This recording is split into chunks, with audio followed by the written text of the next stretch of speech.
Hello दोस्तों, कैसे हैं आप सब। दोस्तों आज के वीडियो हम बात करने वाले हैं कि अगर कोई आदमी लोन नहीं चुकाता है तो क्या होगा।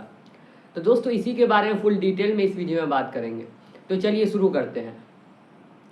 तो दोस्तों कोई भी आदमी जो है लोन नहीं चुकाता है तो सबसे पहले तो उसको 100 बार कॉल आता है, बार बार दिन भर में 100 बार कॉल आता है, बार बार कॉल किया जाता है कि लोन का रीपेमेंट करिए, लोन का रीपेमेंट करिए। और जब वो आदमी लोन का रीपेमेंट नहीं करता है तो उसको तरह तरह से नोटिस भेजा जाता है। नोटिस में क्या लिखा रहता है, वो डिमांड नोटिस है, लोन रिकॉल नोटिस है, और दोनों का मतलब एक ही है कि आप सीधे डायरेक्ट लोन का रीपेमेंट करिए। बस यही होता है कि लोन का रीपेमेंट करिए, आपका इतना लोन अमाउंट बाकी है उसमें लिखा रहता है।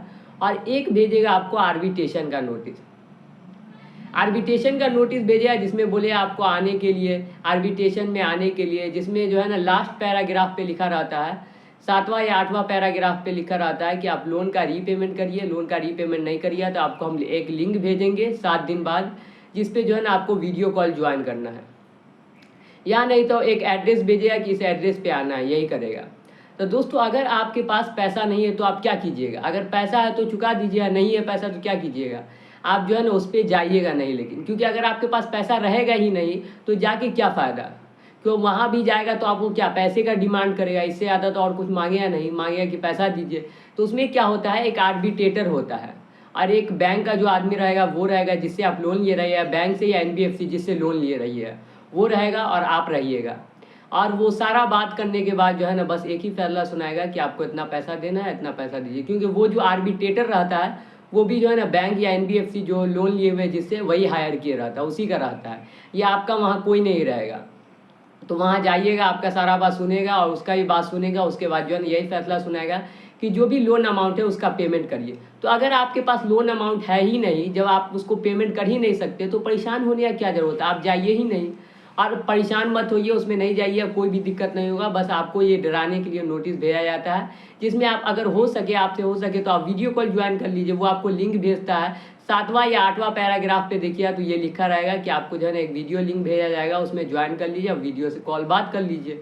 तो यही होगा, इससे ज़्यादा और कुछ नहीं होगा। तो जहाँ आपको ये आर्बिट्रेशन का नोटिस, ये डिमांड नोटिस, ये रिकॉल नोटिस जो भेजता है, इससे कुछ नहीं होने वाला है। इसमें बस पैसे का डिमांड रहता है और कुछ नहीं रहता। अगर आपके पास पैसा है तो दे दीजिए, नहीं है पैसा तो कोई दिक्कत नहीं है। और रहा ये पुलिस का बात कि ये पुलिस है, लॉयर है, तो दोस्तों पुलिस का सबसे पहला काम होता है लॉ एंड ऑर्डर मेंटेन करने के लिए। पुलिस ये एक फालतू काम के लिए है नहीं कि सबके घर जाएगा लोन वसूलेगा। अब कोई भी उसको जो है ना बैंक वाला या एनबीएफसी ऐप वाला पैसा देता नहीं है कि वो उसके लिए काम करेगा, वो करता है सरकार के लिए काम। तो ये पुलिस का डर एकदम ख़त्म कर दीजिए। और वो जो कॉल कर बोलता है कि पुलिस थाने में आइए, पुलिस में आइए, तो वो जो है ना रिकवरी एजेंट होता है। जहाँ आप उसको बोल दीजिएगा कि हम आ रहे हैं तो वो खुद ब खुद कॉल रख देगा और बात ख़त्म कर देगा। और उसको बोलिए कि अच्छा आपको आना है तो आ जाइए थाने में, हम भी आ रहे हैं। क्योंकि आपका तो कोई इसमें गलती नहीं है, आप तो कोई क्रिमिनल ऑफेंस किए नहीं है, कोई किसी को जान से तो नहीं मार दिए, बस एक मामूली सा काम किया, आप लोन का रीपेमेंट नहीं कर पा रहे हैं, वो भी आप मेल कर दीजिए तो कोई भी दिक्कत नहीं, आप मेल कर दीजिए कि इतना दिन बाद हम आपका पेमेंट कर देंगे, बात ख़त्म। और अगर आपके पास पैसा है तो दे दीजिए, इसके अलावा और क्या होगा। तो ये तो कोई क्रिमिनल ऑफेंस नहीं कर दिया, आप कोई क्रिमिनल वाला काम तो नहीं कर दिए कि आपको इतना डरने वाली बात है। और रहा पुलिस आने के बाद, वो पुलिस वुलिस कुछ भी नहीं रहता है। पुलिस होता है लॉ एंड ऑर्डर मेंटेन करने के लिए, वो उसका रिकवरी एजेंट रहता है जो आपको बार बार तरह तरह से कॉल करता है कि लोन का रीपेमेंट करिए, लोन का रीपेमेंट करिए। अब वो आपको डराता है, धमकाता है, आप पे प्रेशर बनाता है, आपको हैरेसमेंट करता है कि आप जो है ना लास्ट में जब आप पे बहुत ज़्यादा प्रेशर बने, आप परेशान होइएगा तो आप लोन का रीपेमेंट करिएगा। तो इसी वजह से आपके जो रेफरेंस नंबर दिए रहते हैं पिताजी का या किसी और का, उस पर भी उसी वजह से वो कॉल कर देता है कि जब हम डराएंगे धमकाएंगे, ये नहीं मानेगा तो इसके पिताजी तो जरूर डर जाएंगे और उसका लोन का रीपेमेंट करवाएंगे। इसी वजह से वो दोनों को कॉल करता है। और रहा रिकवरी एजेंट का बात, तो दोस्तों ये जो है रिकवरी एजेंट घर पे नहीं भेजेगा। अगर घर पे अगर आपके भेजता भी है तो आप डायरेक्ट उससे मांगिए DRA licence, visiting letter, ID card. और ये तीनों चीज़ उसके पास नहीं रहे तो आप उसी तरह उसको भगा दिए, जैसे कोई अनजान आदमी आपके घर आ जाता है पूछते हुए कि ये किसका घर है, बस उसी तरह उसको ही भगा दीजिए। ये तीनों चीज़ उससे मांगिए और अगर उसके पास नहीं रहे उसी वक्त भगा दीजिए। क्योंकि अगर उसके पास ये तीनों चीज़ नहीं रहेगा तो मतलब वो अनजान आदमी है, वो तो बैंक का आदमी हुआ ही नहीं। अब कोई अनजान आदमी मेरे घर आ जाएगा, ना उसके पास विजिटिंग लेटर है, ना आईडी कार्ड है, ना डीआरए लाइसेंस है, जो आरबीआई खुद बोलता है कि डीआरए लाइसेंस रहना बहुत ज़रूरी है।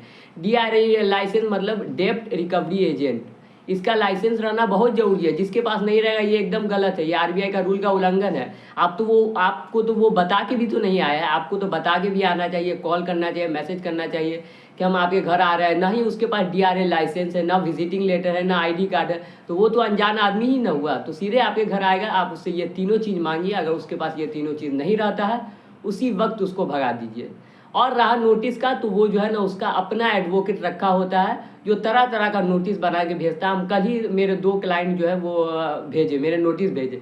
देखिए दोनों का सेम टू कॉपी जो है ना नोटिस भेजे हुआ था, और उसमें लिखे हुआ था आर्बिट्रेशन के लिए बुलाया गया। तो वो उनके पास भी पैसा नहीं था, वो बोले 2-3-4 महीना बाद पेमेंट करेंगे, अभी मेरे साथ कोई फाइनेंशियल कंडीशन मेरा ख़राब है तो उसके बाद पेमेंट। हम बोले मेल कर दीजिए, बात ख़त्म, इसमें कोई दिक्कत वाली बात ही नहीं है। क्योंकि ये आर्बिट्रेशन का नोटिस बस उसका अपना एडवोकेट रहता है, सब कुछ रहता है, वो खुद ब खुद उसी टाइम नोटिस बना के भेजता रहता है। तो इसके बाद वो उसको जॉब पे रखा हुआ, उसको सैलरी देता है, वो नोटिस बना के भेजता है। तो इसमें उससे कोई भी डरने वाली बात नहीं है। इसमें वो जो है ना इसी तरह का बार बार नोटिस आपको भेजेगा, रिकॉल नोटिस, डिमांड नोटिस, तरह तरह का नाम चेंज करके। तो उससे डरने वाली जरूरत नहीं, उसमें बस पैसे का मांग रहता है। तो आपको जब पैसा हो जाए तब उसका पेमेंट कर दीजिए, और जब तक पैसा नहीं है तो उसको मेल कर दीजिए कि आप किस कारण से उसका पेमेंट नहीं कर पा रहे हैं। बस ये सिंपल सा बात है। और रहा इसके अलावा अगर आपको कोई भी दिक्कत है तो आप कमेंट सेक्शन में पूछ सकते हैं। लोन रिलेटेड कोई भी प्रॉब्लम है तो आप कमेंट सेक्शन में पूछ सकते हैं। और मेरा चैनल सब्सक्राइब कर दीजिए, मेरा 1000 पुण्य वाला है, तो प्लीज़ दोस्तों मेरा चैनल सब्सक्राइब कर दिए। तो बाय दोस्तों।